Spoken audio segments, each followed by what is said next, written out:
السلام علیکم احساس زندگی چینل کے محترم ناظرین، لمبی اور بھاری چونچ والا پرندہ اڑتا ہوا باغ میں پہنچا تو اس کی نظر ایک لمبی تڑنگی بلا پر پڑی جو باغ کے بالکل بیچ میں اپنے گول مٹول سر اور لمبی ٹانگ کے سہارے کھڑی ہوئی تھی۔ پرندے کے منہ سے چیخ نکلی اور وہ قلع بازی کھا کر واپس پلٹا اور باغ سے دور چیڑ کے ایک اونچے پیڑ پر جا بیٹھا۔ خوف زدہ نظروں سے اس بلا کو دیکھنے لگا۔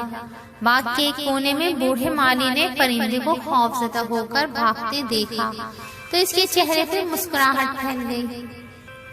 اب دیکھتا ہوں تم کیسے میرا باغ اجاڑتے ہو، اس نے زیر لب کہا۔ بوڑھا مالی ان پرندوں کے ہاتھوں سخت پریشان تھا۔ پرندے روزانہ باغ پر حملہ کرتے اور نہ صرف بہت سارے انجیر کھا جاتے بلکہ بہت سی انجیر زمین پر بھی گرا دیتے۔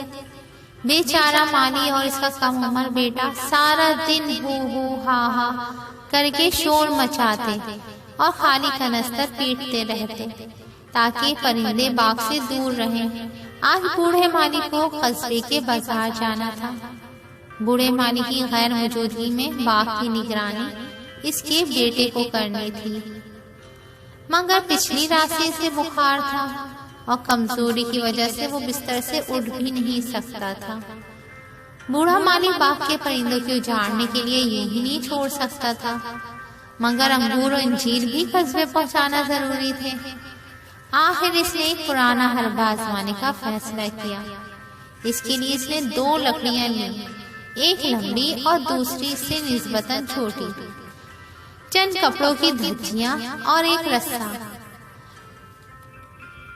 لکڑیوں کے لیے اس نے ایک پرانے درخت کا انتخاب کیا اور کلہاڑی سے اپنی ضرورت کے مطابق لکڑیاں کاٹ لی۔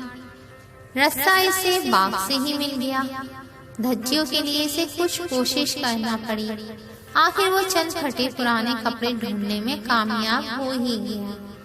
جب اسے اپنی ضرورت کی چیزیں مل گئیں تو اس نے لمبی لکڑی کو زمین پہ لٹا کر چھوٹی لکڑی کو اس کے سر پر 1 فٹ کا فاصلہ چھوڑ کر سلیب کی شکل میں مضبوطی کے ساتھ باندھ دیا۔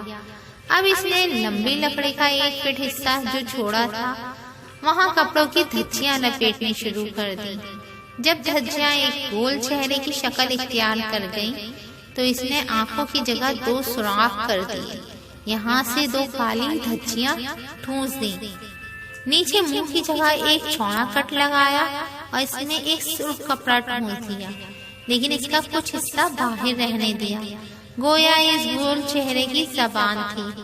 پھر اس نے ایک لمبا سا کرتا لیا اور اپنے بنائے ہوئے پتلے کو پہنا دیا۔ اس کام سے فارغ ہو کر اس نے باغ کے درمیان میں ایک گڑھا کھودا جس کی گہرائی 2 فٹ تھی۔ جب گڑھا تیار ہو گیا تو اس نے لکڑی کے اس پتلے کو اس گڑھے میں کھڑا کر دیا اور پاؤں سے خالی جگہ مٹی سے بھر دی۔ اب اس نے دور ہٹ کے دیکھا، یہ پتلا ایک خوفناک بلا کی طرح لگ رہا تھا۔ وہ ایک جگہ چھپ کر پرندوں کا انتظار کرنے لگا۔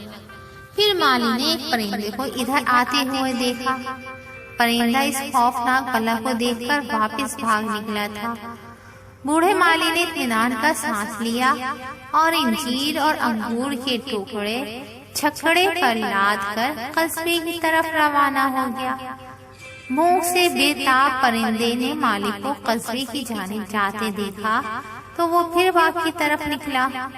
اس پرندے نے دیکھا کہ وہ لمبی بلا اب بھی باغ کے وسط میں بازو پھیلائے کھڑی تھی۔ وہ باغ کے اوپر چکر کاٹنے لگا، پھر وہ باغ کے کنارے والے پیڑ پر آ بیٹھا اور چوکنا نظروں سے بلا کو دیکھنے لگا۔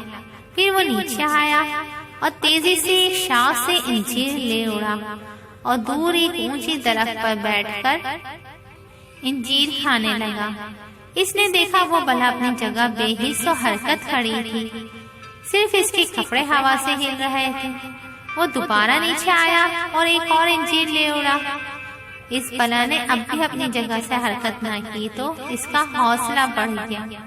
پھر کچھ اور پرندے بھی جو پہلے ڈرے ہوئے تھے اس کے ساتھ آ ملے۔ اور انجیروں پر ہلا بول دیا۔ دن ڈھلنے سے کچھ پہلے وہ بوڑھا مالی اپنے جھگڑے پر خالی ٹوکرے لادے قصبے سے واپس لوٹا۔ وہ اپنے صبح کے منصوبے پر بہت خوش تھا۔ اب میں نے ان پرندوں کا علاج ڈھونڈ لیا ہے، اس نے اپنے آپ سے کہا۔